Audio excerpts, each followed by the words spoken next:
بسم اللہ الرحمن الرحیم۔ صحیح بخاری حدیث نمبر 2861۔ جابر بن عبداللہ انصاری نے بیان کیا کہ آپ نے رسول اللہ صلی اللہ علیہ وسلم سے جو کچھ سنا ہے ان میں سے مجھ سے بھی کوئی حدیث بیان کیجیے۔ انہوں نے بیان فرمایا کہ میں نبی کریم صلی اللہ علیہ وسلم کے ساتھ ایک سفر میں تھا۔ ابو عقیل راوی نے کہا کہ مجھے معلوم نہیں یہ سفر جہاد کے لیے تھا یا عمرہ کے لیے۔ جب مدینہ منورہ دکھائی دینے لگا تو آپ صلی اللہ علیہ وسلم نے فرمایا جو شخص اپنے گھر جلدی جانا چاہے وہ جا سکتا ہے۔ جابر نے بیان کیا پھر ہم آگے بڑھے، میں اپنے ایک سیاہی مائل سرخ اونٹ بے داغ پر سوار تھا، دوسرے لوگ میرے پیچھے رہ گئے، میں اسی طرح چل رہا تھا کہ اونٹ رک گیا تھک کر۔ نبی کریم صلی اللہ علیہ وسلم نے فرمایا جابر اپنا اونٹ تھام لے۔ آپ صلی اللہ علیہ وسلم نے اپنے کوڑے سے اونٹ کو مارا، اونٹ کود کر چل نکلا۔ پھر آپ صلی اللہ علیہ وسلم نے دریافت فرمایا یہ اونٹ بیچو گے؟ میں نے کہا ہاں۔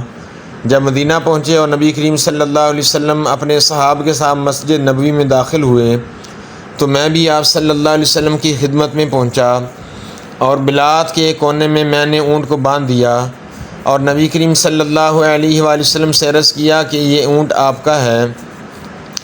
پھر آپ صلی اللہ علیہ وسلم باہر تشریف لائے اور اونٹ کو گھمانے لگے، فرمایا کہ اونٹ تو تمہارا ہی ہے۔ اس کے بعد آپ صلی اللہ علیہ وسلم نے چند اوقیہ سونا مجھے دلوا دیا اور دریافت فرمایا کہ تم کو قیمت پوری مل گئی؟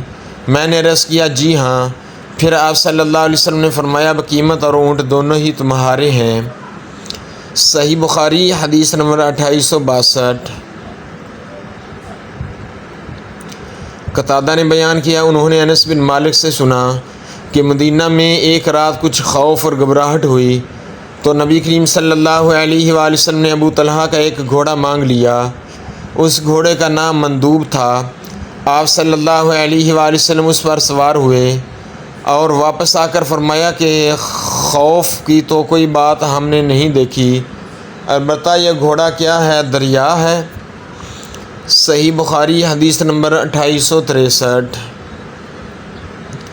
ابن عمر نے رسول اللہ صلی اللہ علیہ وسلم سے کہ مال غنیمت سے گھوڑے کے 2 حصے لگائے تھے اور اس کے مالک کا 1 حصہ۔ صحیح بخاری حدیث نمبر 2864۔ ابو اسحاق نے بیان کیا کہ ایک شخص نے برا بن عازب سے پوچھا کیا حنین کی لڑائی میں آپ لوگ رسول اللہ صلی اللہ علیہ وسلم کو چھوڑ کر چلے گئے تھے؟ برا نے کہا ہاں، لیکن رسول اللہ صلی اللہ علیہ وآلہ وسلم اپنی جگہ پر ثابت قدم رہے۔ حوازن کے لوگ بڑے تیر انداز سے جب ہمارا ان سے سامنا ہوا تو شروع میں ہم نے حملہ کر کے انہیں شکست دے دی، پھر مسلمان مال غنیمت پر ٹوٹ پڑے اور دشمن نے تیروں کی ہم پر بارش شروع کر دی۔ پھر ہم رسول اللہ صلی اللہ علیہ وآلہ وسلم اپنی جگہ سے نہیں ہٹے۔ میں نے دیکھا کہ آپ صلی اللہ علیہ وآلہ وسلم اپنے سفید خچر پر سوار تھے۔ صحیح بخاری حدیث نمبر 2865۔ عبداللہ بن عمر نے بیان کیا کہ نبی کریم صلی اللہ علیہ وسلم نے جب اپنا پائے مبارک رکاب میں ڈالا اور اونٹنی آپ صلی اللہ علیہ وآلہ وسلم کو لے کر سیدھی اٹھ گئی تو آپ صلی اللہ علیہ وآلہ وسلم نے مسجد ذوالحلیفہ کے پاس لبیک کہا، احرام باندھا۔ صحیح بخاری حدیث نمبر 2866۔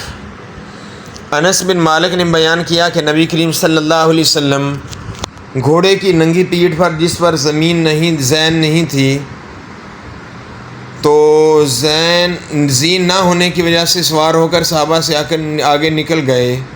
نبی کریم صلی اللہ علیہ وسلم کی گردن مبارک میں تلوار لٹک رہی تھی۔ صحیح بخاری حدیث نمبر 2868۔ انس بن مالک نے بیان کیا کہ ایک مرتبہ رات میں اہل مدینہ کو دشمن کا خطرہ ہوا تو نبی کریم صلی اللہ علیہ وسلم ابو طلحہ کے گھوڑے مندوب پر سوار ہوئے۔ گھوڑا سست رفتار تھا، یا راوی نے یوں کہا کہ اس کی رفتار میں سستی تھی۔ پھر جب آپ صلی اللہ علیہ وسلم واپس ہوئے تو فرمایا ہم نے تو ہمارے اس گھوڑے کو دریا پایا، یہ بڑا ہی تیز رفتار ہے، چنانچہ اس کے بعد کوئی گھوڑا اس سے آگے نہیں نکل سکتا تھا۔ صحیح بخاری حدیث نمبر 2868۔ ابن عمر نے بیان کیا کہ نبی کریم صلی اللہ علیہ وسلم نے تیار کیے ہوئے گھوڑوں کی دوڑ مقام حفیہ سے تثنیۃ الوداع تک کرائی تھی، اور جو گھوڑے تیار نہیں کیے گئے تھے ان کی دوڑ تثنیۃ الوداع سے مسجد زریق تک کرائی تھی۔ ابن عمر نے بیان کیا کہ گھوڑ دوڑ میں شریک ہونے والوں میں بھی تھا۔ عبداللہ نے بیان کیا کہ ہم سے سفیان نے بیان کیا، کہا کہ مجھ سے عبید اللہ نے بیان کیا، ان سے سفیان ثوری نے بیان کیا کہ حفیہ سے ثنیۃ الوداع تک 5 میل کا فاصلہ ہے، اور ثنیۃ الوداع سے مسجد زریق صرف 1 میل کے فاصلے پر ہے۔ صحیح بخاری حدیث نمبر 2869۔ نافع نے بیان کیا ان سے عبداللہ نے کہ نبی کریم صلی اللہ علیہ وسلم نے ان گھوڑوں کی دوڑ کرائی تھی جنہیں تیار نہیں کیا گیا تھا، اور دوڑ کی حد ثنیۃ الوداع سے مسجد بنی زریق رکھی تھی، اور عبداللہ بن عمر نے بھی اس میں شرکت کی تھی۔ ابو عبداللہ نے کہا کہ قرآن پاک میں ہے فطال علیہم الامد، یعنی پھر ان پر لمبی مدت گزر گئی، جو اس معنی میں ہے۔ صحیح بخاری حدیث نمبر 2870۔ موسیٰ بن عقبہ نے بیان کیا ان سے نافع نے ان سے عبداللہ بن عمر نے بیان کیا کہ نبی کریم صلی اللہ علیہ وآلہ وسلم نے ان گھوڑوں کی دوڑ کرائی جنہیں تیار کیا گیا تھا۔ یہ دوڑ مقام حفیہ سے شروع کرائی اور ثنیۃ الوداع اس کی آخری حد تھی۔ میں نے ابو موسیٰ سے پوچھا اس کا فاصلہ کتنا تھا؟ انہوں نے بتایا کہ 6 یا 7 میل، اور آپ صلی اللہ علیہ وسلم نے ان گھوڑوں کی بھی دوڑ کرائی جنہیں تیار نہیں کیا گیا تھا۔ ایسے گھوڑوں کی دوڑ ثنیۃ الوداع سے شروع ہوئی اور حد مسجد بنی زریق تھی۔ میں نے پوچھا ان میں کتنا فاصلہ تھا؟ انہوں نے کہا کہ تقریباً 1 میل۔ ابن عمر بھی دوڑ میں شرکت کرنے والوں میں سے تھے۔ صحیح بخاری حدیث نمبر 2871۔ نبی کریم صلی اللہ علیہ وسلم کی اونٹنی کا نام ازبا تھا۔ موسیٰ نے حماس سے اس کی روایت طول کے ساتھ جہاد بیان کیا ہے۔ صحیح بخاری حدیث نمبر 2872۔ انس بن مالک رضی اللہ تعالیٰ عنہ نے بیان کیا کہ نبی کریم صلی اللہ علیہ وسلم کی ایک اونٹنی تھی جس کا نام ازبا تھا، کوئی اونٹنی اس سے آگے نہیں بڑھتی تھی، یا حمید نے یوں کہا وہ پیچھے رہ جانے کے قریب نہ ہوتی۔ پھر ایک دیہاتی ایک نوجوان ایک قوی اونٹ پر سوار ہو کر آیا، اور آپ صلی اللہ علیہ وسلم کی اونٹنی سے اس کا اونٹ آگے نکل گیا۔ مسلمانوں پر یہ بڑا شاق گزرا، لیکن جب نبی کریم صلی اللہ علیہ وسلم کو اس کا علم ہوا تو آپ صلی اللہ علیہ وسلم نے فرمایا کہ اللہ تعالیٰ برحق ہے کہ دنیا میں جو چیز بھی بلند ہوتی ہے کبھی کبھی اسے وہ گراتا بھی ہے۔ صحیح بخاری حدیث نمبر 2873۔ نبی کریم صلی اللہ علیہ وآلہ وسلم نے سوا اپنے سفید خنجر کے اپنے ہتھیار اور اس زمین کے جو آپ صلی اللہ علیہ وسلم نے خیرات کر دی تھی اور کوئی چیز نہیں چھوڑی تھی۔ صحیح بخاری حدیث نمبر 2874۔ ابو اسحاق نے بیان کیا کہ براء بن عازب سے کہ ان سے ایک شخص نے پوچھا ہے ابو عمارہ، کیا آپ لوگوں نے مسلمانوں کے لشکر نے حنین کی لڑائی میں پیٹھ پھیر لی تھی؟ انہوں نے فرمایا کہ نہیں، اللہ گواہ ہے نبی کریم صلی اللہ علیہ وسلم نے پیٹھ نہیں پھیری تھی، البتہ جلد باز لوگ میدان سے بھاگ پڑے تھے۔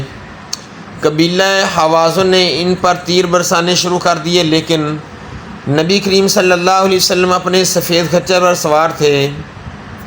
صحیح بخاری حدیث نمبر 2875۔ ام المؤمنین عائشہ رضی اللہ تعالیٰ عنہ نے بیان کیا کہ میں نے نبی کریم صلی اللہ علیہ وسلم سے جہاد کی اجازت چاہی تو آپ صلی اللہ علیہ وسلم نے فرمایا کہ تمہارا جہاد حج ہے، صحیح بخاری حدیث نمبر 2876۔ عائشہ رضی اللہ تعالی عنہا کے واسطہ سے حدیث بیان کی، نبی کریم صلی اللہ علیہ وسلم سے آپ کے ازواج مطہرات نے جہاد کی اجازت مانگی تو آپ صلی اللہ علیہ وسلم نے فرمایا کہ حج بہت ہی عمدہ جہاد ہے۔ صحیح بخاری حدیث نمبر 2877۔ انس رضی اللہ تعالیٰ عنہ سے بیان کرتے ہیں کہ نبی کریم صلی اللہ علیہ وسلم میں حرام بنت ملحان کے یہاں تشریف لے گئے اور ان کے یہاں تکیہ لگا کر سو گئے۔ پھر آپ صلی اللہ علیہ وآلہ وسلم اٹھے تو مسکرا رہے تھے۔ حرام نے پوچھا، یا رسول اللہ آپ کیوں ہنس رہے تھے؟ آپ صلی اللہ علیہ وسلم نے جواب دیا کہ میری امت کے کچھ لوگ اللہ کے راستے میں جہاد کے لیے سب سمندر پر سوار ہو رہے ہیں، ان کی مثال دنیا یا آخرت میں تخت پر بیٹھے ہوئے بادشاہوں کی سی ہے۔ انہوں نے عرض کیا، یا رسول اللہ صلی اللہ علیہ وسلم اللہ تعالیٰ سے دعا فرما دیجئے کہ اللہ تعالیٰ مجھے بھی ان میں سے کر دے۔ آپ صلی اللہ علیہ وسلم نے دعا کی، اے اللہ انہیں بھی ان لوگوں میں سے کر دے۔ پھر دوبارہ آپ صلی اللہ علیہ وسلم لیٹے اور اٹھے تو مسکرا رہے تھے۔ انہوں نے اس مرتبہ بھی آپ صلی اللہ علیہ وسلم سے وہی سوال کیا اور آپ صلی اللہ علیہ وسلم نے بھی پہلی ہی وجہ بتائی۔ انہوں نے پھر عرض کیا، آپ صلی اللہ علیہ وسلم دعا کر دیجئے کہ اللہ تعالیٰ مجھے بھی ان میں سے کر دے۔ آپ صلی اللہ علیہ وآلہ وسلم نے فرمایا کہ تم سب سے پہلے لشکر میں شریک ہو گئی اور یہ کہ بعد والوں میں تمہاری شرکت نہیں ہے۔ صحیح بخاری حدیث نمبر 2879۔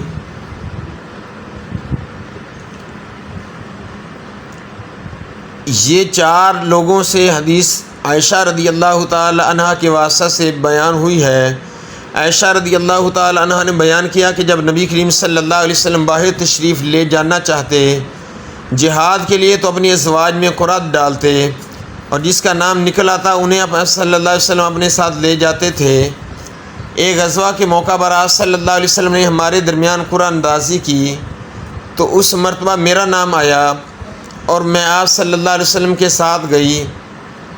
یہ پردے کا حکم نازل ہونے کے بعد کا واقعہ ہے۔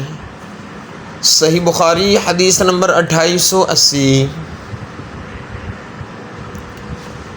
انس بن مالک رضی اللہ تعالیٰ عنہ نے بیان کیا کہ احد کی لڑائی کے موقع پر مسلمان نبی کریم صلی اللہ علیہ وسلم کے پاس سے جدا ہو گئے تھے۔ انہوں نے بیان کیا کہ میں نے عائشہ بنت ابی بکر اور ام سلیم انس کی والدہ کو دیکھا کہ یہ اپنے ازار سمیٹے ہوئے تھیں اور تیز چلنے کی وجہ سے پانی کے مشکیزیں چھلکاتی ہوئی لیے جا رہی تھیں۔ صحیح بخاری حدیث نمبر 2881۔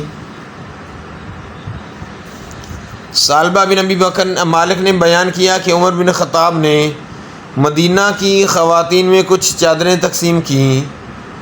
ایک نئی چادر بچ گئی تو بعض حضرات نے جو آپ کے رضی اللہ تعالیٰ عنہ کے پاس ہی تھے کہا، یا امیر المومنین یہ چادر رسول اللہ صلی اللہ علیہ وسلم کی نواسی کو دے دیجئے جو آپ کے گھر میں ہیں۔ ان کی مراد آپ کی بیوی ام کلثوم بنت علی سے تھی، لیکن عمر نے جواب دیا ام سلیت اس کی زیادہ مستحق ہیں۔ صحیح بخاری حدیث نمبر 2882۔ ربیع بنت معوذ نے بیان کیا کہ ہم نبی کریم صلی اللہ علیہ وسلم کے ساتھ غزوہ میں شریک ہوتے تھے۔ مسلمان فوجیوں کو پانی پلاتی تھیں، زخمیوں کی مرہم پٹی کرتی تھیں اور جو لوگ شہید ہو جاتے انہیں مدینہ اٹھا کر لاتی تھیں۔ صحیح بخاری حدیث نمبر 2883۔ ربیع بنت معوذ نے بیان کیا کہ ہم نبی کریم صلی اللہ علیہ وسلم کے ساتھ جہاد میں شریک ہوتی تھیں۔ مجاہد مسلمانوں کو پانی پلاتی، ان کی خدمت کرتی، زخمیوں اور شہیدوں کو اٹھا کر مدینہ لے جاتی تھیں۔ صحیح بخاری حدیث نمبر 2884۔ ابو موسیٰ اشعری نے بیان کیا کہ ابو عامر کے گھٹنے میں تیر لگا تو میں ان کے پاس پہنچا۔ انہوں نے فرمایا کہ اس تیر کو کھینچ کر نکال لو۔ میں نے کھینچ لیا تو اس سے خون بہنے لگا۔ پھر نبی کریم صلی اللہ علیہ وسلم کی خدمت میں حاضر ہوا اور آپ صلی اللہ علیہ وسلم کو اس حادثہ کی اطلاع دی تو آپ صلی اللہ علیہ وسلم نے ان کے لیے دعا فرمائی، اے اللہ عبید ابو عامر کی مغفرت فرما۔ صحیح بخاری حدیث نمبر 2885۔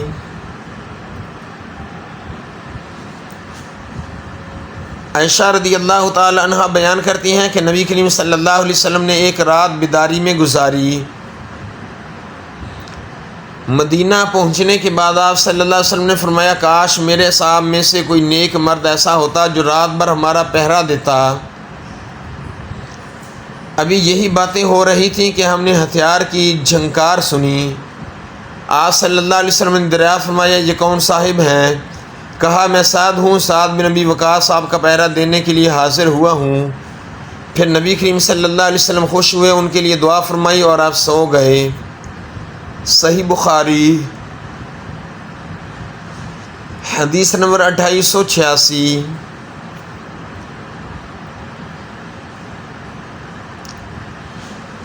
حضرت ابو ہریرہ رضی اللہ تعالیٰ عنہ نے بیان کیا، نبی کریم صلی اللہ علیہ وسلم نے فرمایا، اشرفی کا بندہ، روپے کا بندہ، چادر کا بندہ، کمبل کا بندہ ہلاک ہوا کہ اگر اسے کچھ دے دیا جائے تب تو خوش ہو جاتا ہے اور اگر نہیں دیا جائے تو ناراض ہو جاتا ہے۔ صحیح بخاری حدیث نمبر 2888۔ انس بن مالک رضی اللہ تعالیٰ عنہ نے بیان کیا کہ میں جریر بن عبداللہ بجلی کے ساتھ تھا تو وہ میری خدمت کرتے تھے، حالانکہ عمر میں وہ مجھ سے بڑے تھے۔ جریر نے بیان کیا کہ میں نے ہر وقت انصار کو ایک ایسا کام کرتے دیکھا، رسول اللہ صلی اللہ علیہ وآلہ وسلم کی خدمت کے جب ان سے کوئی بھی مجھے ملتا تو میں اس کی تعظیم و اکرام کرتا ہوں۔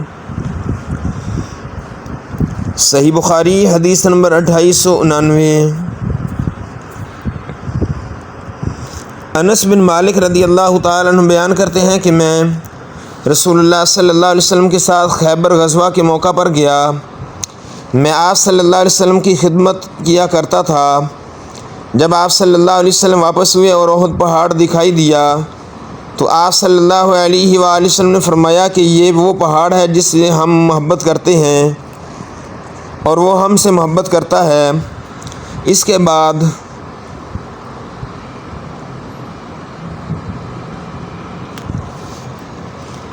آپ صلی اللہ علیہ وسلم نے اپنے ہاتھ سے مدینہ کی طرف اشارہ کر کے فرمایا، اے اللہ، میں اس کے دونوں پتھریلے میدانوں کے درمیان کے خطے کو حرمت والا قرار دیتا ہوں، جس طرح ابراہیم علیہ السلام نے مکہ کو حرمت والا شہر قرار دیا تھا۔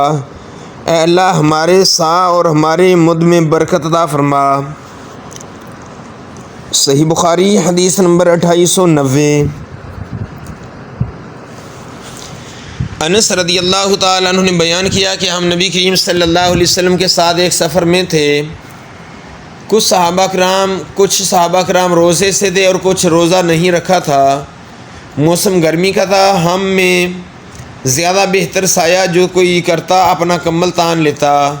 خیر جو لوگ روزے سے تھے وہ کوئی کام نہ کر سکے تھے، اور جن حضرات نے روزہ نہیں رکھا تھا انہوں نے ہی اونٹوں کو اٹھایا، پانی پلایا اور روزہ داروں کی خوب خدمت بھی کی اور دوسرے تمام کام کیے۔ نبی کریم صلی اللہ علیہ وسلم نے فرمایا، آج اجر و ثواب کو روزہ نہ رکھنے والے لوٹ کر لے گئے۔ صحیح بخاری حدیث نمبر 2891۔ حمام نے بیان کیا، ان سے ابو ہریرہ رضی اللہ تعالیٰ عنہ نے بیان کیا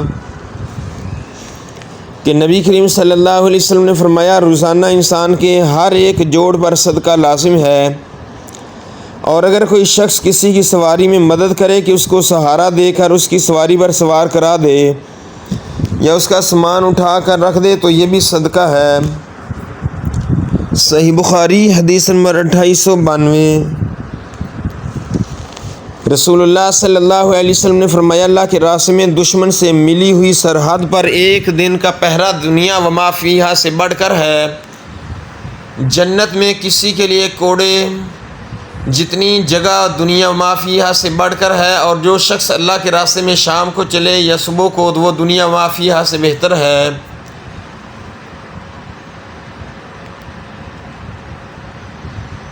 صحیح بخاری حدیث نمبر 2893۔ انس بن مالک رضی اللہ تعالیٰ عنہ نے بیان کیا کہ نبی کریم صلی اللہ علیہ وسلم نے ابو طلحہ سے فرمایا کہ اپنے بچوں میں سے کوئی بچہ میرے ساتھ کر دو، وہ جو خیبر کے غزوے میں میرے کام کر دیا کریں جب کہ میں خیبر کا سفر کروں۔ ابو طلحہ اپنی سواری پر اپنے پیچھے بٹھا کر مجھے انس کو لے گئے۔ میں اس وقت ابھی لڑکا تھا، بالغ ہونے کی قریب ہے۔ جب بھی آپ صلی اللہ علیہ وسلم کہیں قیام فرماتے تو میں آپ صلی اللہ علیہ وسلم کی خدمت کرتا۔ اکثر میں سنتا کہ آپ صلی اللہ علیہ وسلم یہ دعا کرتے، اے اللہ میں تیری پناہ مانگتا ہوں غم، عاجزی، سستی، بخل، بزدلی، قرضداری کے بوجھ اور ظالم کے اپنے اوپر غلبہ سے۔ آخر ہم خیبر پہنچے اور جب اللہ تعالیٰ نے خیبر کے قلعہ پر آپ صلی اللہ علیہ وسلم کو فتح دی تو آپ صلی اللہ علیہ وسلم کے سامنے صفیہ بنت حیی بن اخطب کے جمال ظاہری و باطنی کا ذکر کیا گیا۔ ان کا شوہر یہودی لڑائی میں کام آ گیا تھا اور وہ ابھی دلہن ہی تھیں۔ صحیح بخاری حدیث نمبر 2894۔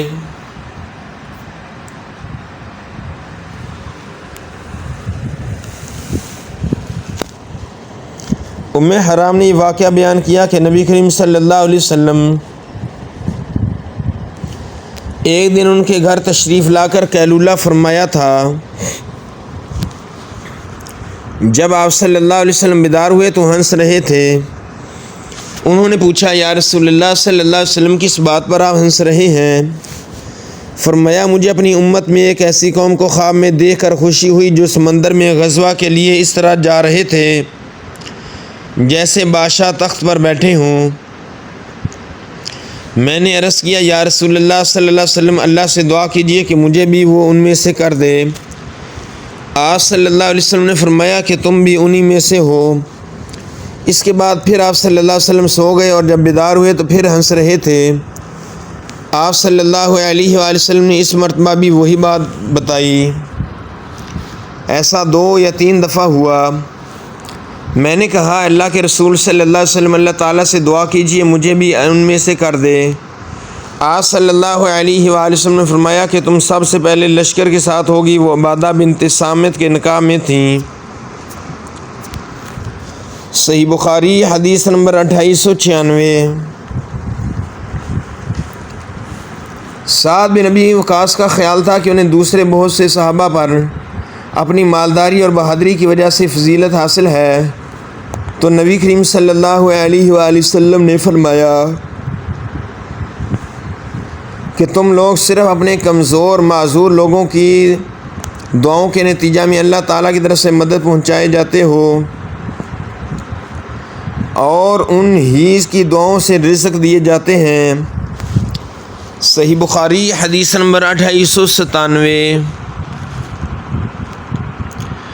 ابو سعید خدری نے بیان کیا کہ نبی کریم صلی اللہ علیہ وآلہ وسلم نے فرمایا، ایک زمانہ ایسا آئے گا کہ مسلمانوں کی فوج جہاں پر ہوں گی، جن میں پوچھا جائے گا کیا فوج میں کوئی ایسے بزرگ بھی ہیں جنہوں نے نبی کریم صلی اللہ علیہ وسلم کی صحبت اٹھائی ہو؟ کہا جائے گا ہاں، تو ان سے فتح کی دعا کرائی جائے گی۔ پھر ایک ایسا زمانہ آئے گا، اس وقت ان کی تلاش ہوگی کہ کوئی ایسا بزرگ ملے جنہوں نے نبی کریم صلی اللہ علیہ وسلم کے صحابہ کی صحبت اٹھائی ہو، یعنی تابعی ایسے بھی بزرگ مل جائیں گے، ان سے فتح کی دعائیں کرائی جائے گی۔ اس کے بعد ایک ایسا زمانہ آئے گا، پوچھا جائے گا کیا تم میں کوئی ایسے بزرگ ہیں جنہوں نے نبی کریم صلی اللہ علیہ وسلم کے صحابہ کے شاگردوں کی صحبت اٹھائی ہو؟ کہا جائے گا ہاں، ان سے فتح کی دعا کرائی جائے گی۔ صحیح بخاری حدیث نمبر 2898۔ سہل بن سعد سعدی نے بیان کیا کہ رسول اللہ صلی اللہ علیہ وسلم کی اپنے اصحاب کے ہمراہ احد یا خیبر کی لڑائی میں مشرکین سے مڈ بھیڑ ہوئی اور جنگ چھڑ گئی۔ پھر جب آپ صلی اللہ علیہ وسلم اس دن لڑائی سے فارغ ہو کر اپنے پڑاؤ کی طرف واپس ہوئے اور مشرکین اپنے پڑاؤ کی طرف، تو آپ صلی اللہ علیہ وسلم کی فوج کے ساتھ ایک لشکر تھا ایک ایسا شخص تھا، لڑائی لڑنے میں ان کا یہ حال تھا کہ مشرکین کا کوئی آدمی بھی اگر اس کی اسی طرح نظر آ جاتا تو اس کا پیچھا کر کے وہ شخص اپنی تلوار سے اسے قتل کر دیتا۔ صحیح بخاری حدیث نمبر 2899۔